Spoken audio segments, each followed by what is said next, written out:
Do you find yourself looking at social media every chance you get? Is your phone the first thing you reach for when you wake up in the morning and the last thing you look at before going to bed? Do you get disappointed when your posts don't get the likes and appreciation you want? What about your relationships? Are you present with your friends and loved ones? Can you have discussions on current topics without getting into fights or unfriending each other? The biggest question is, are you dependent on social media relationships instead of real relationships? Here are my thoughts. Some of you already know social media was originally made to contact your real friends and family and share each other's experiences. MySpace was one of those sites. Facebook started on a college campus out in a dorm room for students. The purpose was to bring people together and share lives a little more. Social media was, and is, great for connecting with family members far away or friends you haven't seen in years. How cool is it to share all of your vacation pictures with everyone you love at once, or special announcements like weddings, graduations, etc.? It is also useful for missing people alerts, missing pets, community news, and so on. Social media has changed a lot over the years, and not for the better though. There are a lot more platforms out there now, not just Facebook. We have Twitter, TikTok, Snapchat, YouTube, etc.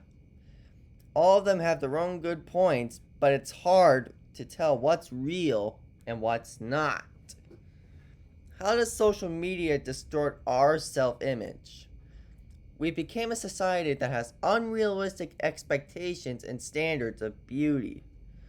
The cosmetic industry and influences have exploded on social media, especially on Instagram, TikTok, and YouTube. Teenagers can fall into this trap comparing to themselves and to what they see online. But even kids as young as middle schoolers can feel this effect. The problem comes when the comparisons start. The people feel like they aren't living up to the standards of beauty, so they want to make changes like plastic surgery or other drastic measures. Filters also have the ability to change our looks completely. You can lose yourself in these tools. It can give you doubt, anxiety, depression, can make you lose your sense of reality. Some even feel like they can only be happy if they look a certain way. Then they share their image with others. When this happens, they depend on their comments and likes and hearts they get. Instead of dealing with what's happening in the real world, they live in a fantasy world where negative comments affect their well-being. Being popular can bring you happiness, but it's not rewarding in the end. It can lead you to less self-esteem, more stress, can make you more anxious. It can lead to change your real appearance, and that's not healthy. How can you avoid that? Don't care how many likes you receive or how many subscribers you have on your channel. Focus on your self-worth and the people around you. Don't pin your self-esteem on popularity, on the opinions of others in real life or virtually. As mentioned previously, social media can help you contact your friends, but it has its downsides. For example, social media can divert your attention away from real situations with real people. As a result, social media overuse can lead to false sense of unhealthy relationships. There are real friends and there are social media friends. It's very dangerous if you start spending more time with social media friends rather than real friends. Lots of relationships have been ruined because of that. How can you keep that from happening? Don't get addicted to social media. Make real friends and only use social media to chat with them. Get hobbies to get away from it. Go meditate, go take a walk, visit family members. Picture yourself as a parent, if you aren't one. What will you teach your kids on how to use social media? I believe the longer you can wait to introduce your children to this, the better. I myself wasn't allowed on social media until I was 16 years old. At the time, it was only Facebook, and it was only friends my mother knew, as well as family. It was no open account to the public. Just because younger kids can use social media doesn't mean they should.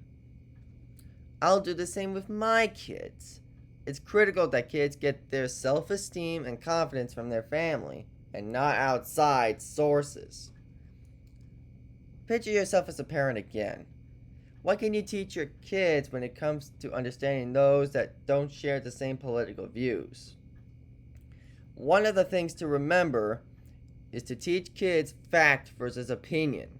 The internet is full of opinions, and it's important for everyone to learn what's real and what's not. It's important to teach kids a few things here. Like, not everyone is gonna like you, and you're not gonna like everyone else. Not everyone is going to agree with your view on things, and you're not gonna agree on their view of things, and that's okay. Whatever political party you associate with, your point of view is valid. It is okay to agree to disagree, and move on. We became a society where it's all or nothing. And that's not how great societies are built or how they continue. In conclusion, social media can be fun, even educational. But like everything else, it must be used responsibly. Even in the wrong hands, it can be dangerous or even deadly. Don't make social media your life. Keep your head in the real world. Rely on your real friends and family. Don't forget self-care. Taking care of yourself is what makes you powerful. When you're happy with yourself, the negativity can't bring you down. Stay safe, everyone.